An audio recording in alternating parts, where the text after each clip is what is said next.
exciting cities in the world. Just a few miles to the northwest is the London 2012 Olympic Park. The Games were an enormous success, watched by more than 3 billion people globally.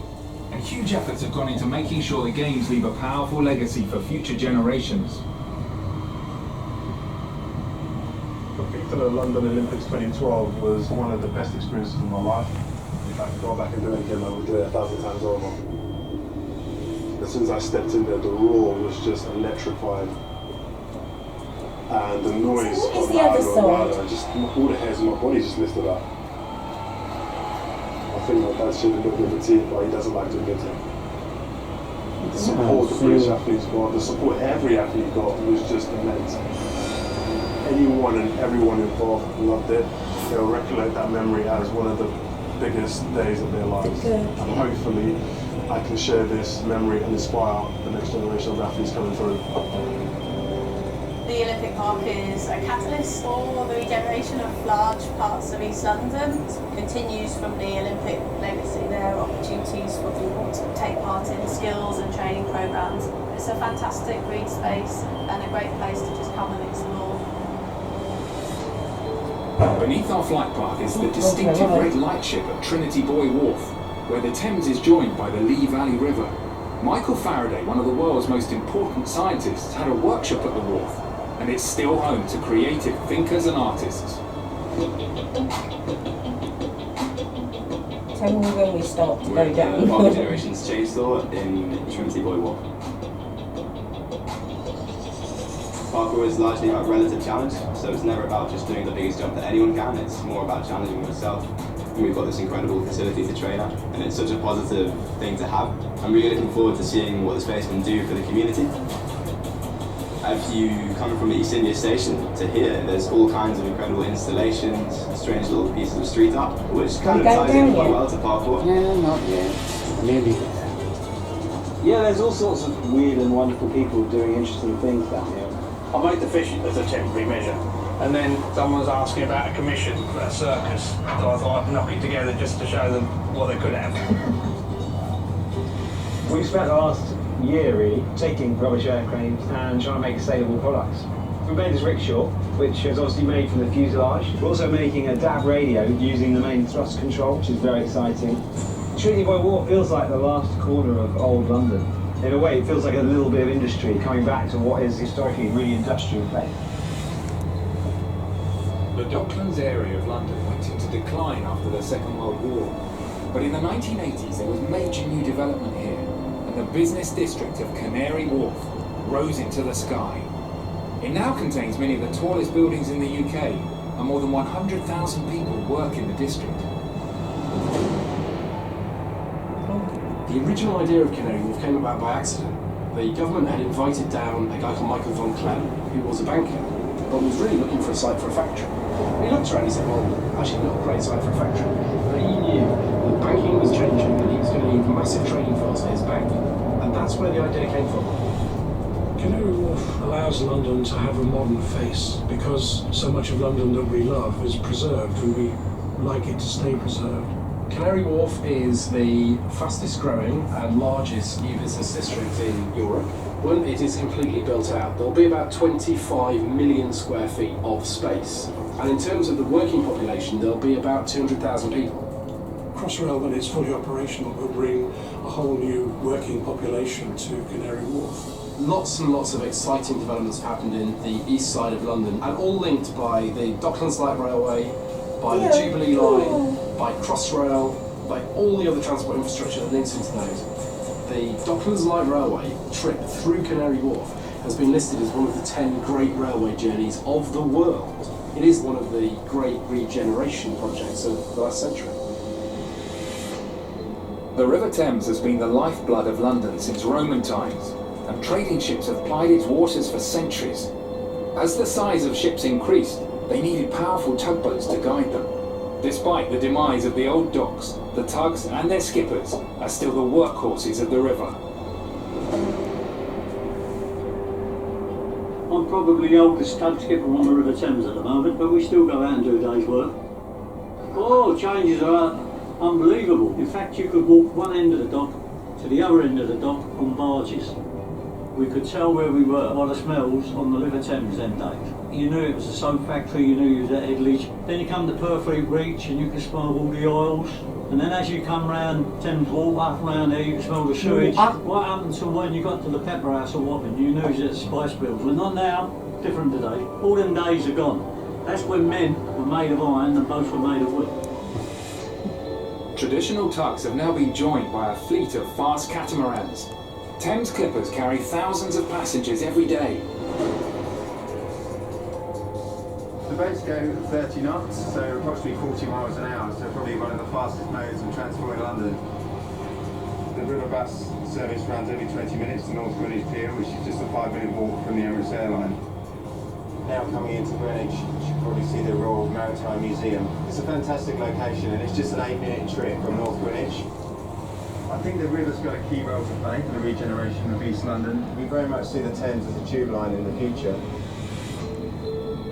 The Greenwich Peninsula is home to the O2, the world's most popular music and entertainment venue. The area is soon to undergo major redevelopment, creating a vibrant new district covering almost 200 acres. It's one of the largest regeneration projects in Europe. One of the great things about the peninsula is that it is actually an island site. You have a mile and a half of uninterrupted river frontage. Obviously the O2 attracts 15,000 people on a number of nights a year. Our Dragon is a Hong Kong-owned new development. It's one of the biggest regeneration schemes in the country, if not in Europe. You will probably realistically be looking at least 20,000 people living here permanently, 20,000 people working here. So from a community point of view, it's going to offer something we think is going to be unique in the London landscape. There's nothing this side, is there? Which is another extraordinary walk, an undiscovered gem. Thank you for flying the Emirates airline. Exit here for the Emirates aviation experience, the Thames Clipper, the O2 and transport links. Oyster, return and single ticket holders, please alight here and exit to the left. So we'll just stay on it and go back. Do you want to stay on? Alright. Yeah. There's nothing this side. I've just looked as we come in and there's nothing really. I'm alright, it's just when it gets...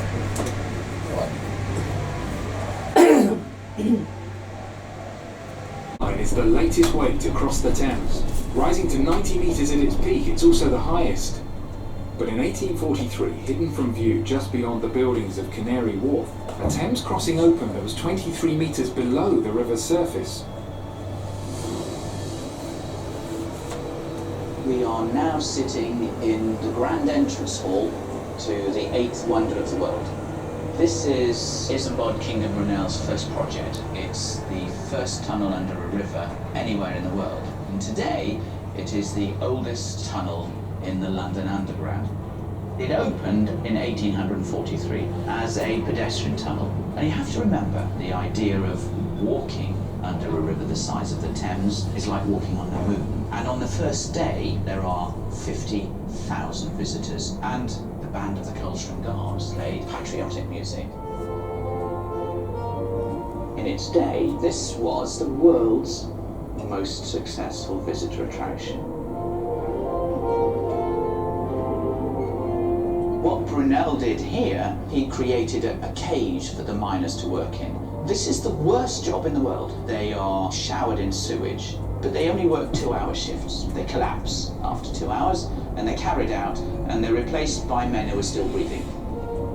That's pretty much what they do even today. This principle has simply been automated. Brunel had miners, whereas Crossrail have tunnel boring machines. Brunel had bricklayers. Crossrail has precast concrete sections. This is the birthplace of the tube.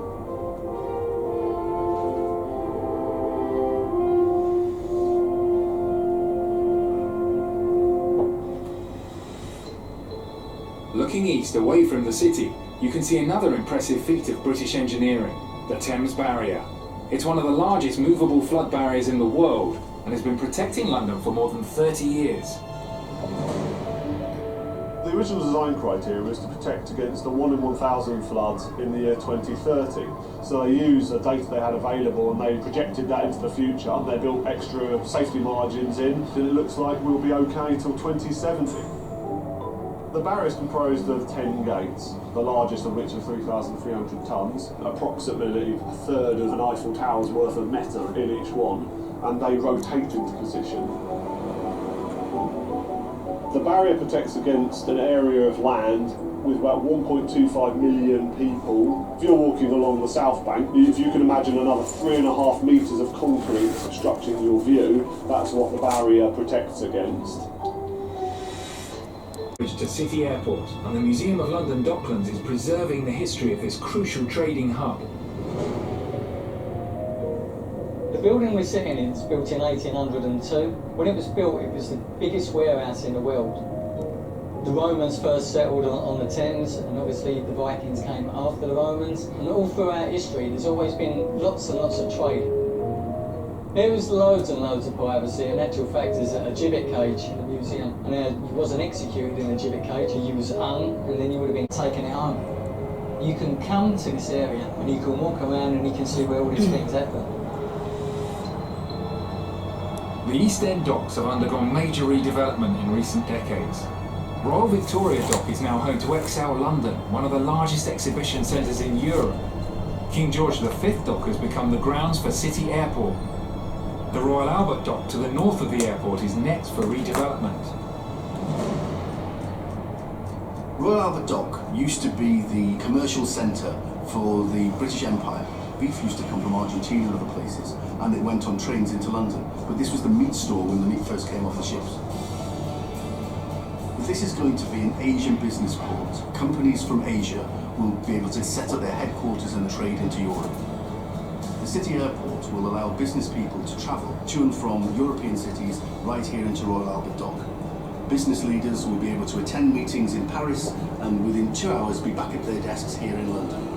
When this complex is finished, there will be 20,000 people employed in this area, and we'll be invigorating this area, we'll bring it alive again. It really is going to be very exciting. Down below, the River Lee flows into the Thames on its northern bank, after rising near Luton more than 40 miles away. The lower River Lee Valley has a rich history of engineering innovation, with more industrial achievements for its small geographical size than anywhere else in the world. The history of this area, of course, has been about entrepreneurs and innovators. It was a group of entrepreneurs who built the Royal Docks. The Lower Lee Valley is where Michael Faraday did his electrical experiments. And just across the way here is where Brunel built the biggest ship in the world, the Great Eastern. And this place, of course, for 150 years, drove the economy of this country. The post-industrial revolution, the electronic technological revolution, began in the Lee Valley in 1904 by a man called Professor Ambrose Fleming, and he invented a thing called the diode valve. All electronic gizmos we have today can be traced back to this single, simple device. The first jet airliner, the Comet, was built at Hatfield here in the Lee Valley. Formerly Mark Ferguson invented the first ever colour television. We had a Royal Small Arms factory in Enfield. The Enfield rifle was produced there. It wasn't Burton-on-Trent that made India Pale Ale. India Pale Ale was invented in London's Lee Valley by George Hodgson. So we've got a lot to thank the Lee Valley for. Next to the Emirates Airline Terminal is the Crystal, a building owned and operated by Siemens that is designed to be one of the greenest in the world. The Crystal showcases sustainable development and contains the world's largest permanent exhibition of its kind. We are in one of the most sustainable buildings in the world. It demonstrates innovative technologies to do with generating energy by solar and ground source heat pumps. Even the water of the toilets is being recycled. This exhibition showcases existing technologies and innovation, and also it stimulates discovery. It tries to make people imagine how their city might look by the middle of this century. Thank you for flying the Emirates airline. Exit here for the Excel Exhibition Centre, the Crystal, Royal Victoria Docks and the DLR. Oyster, return and single ticket holders, please alight here and exit to the left.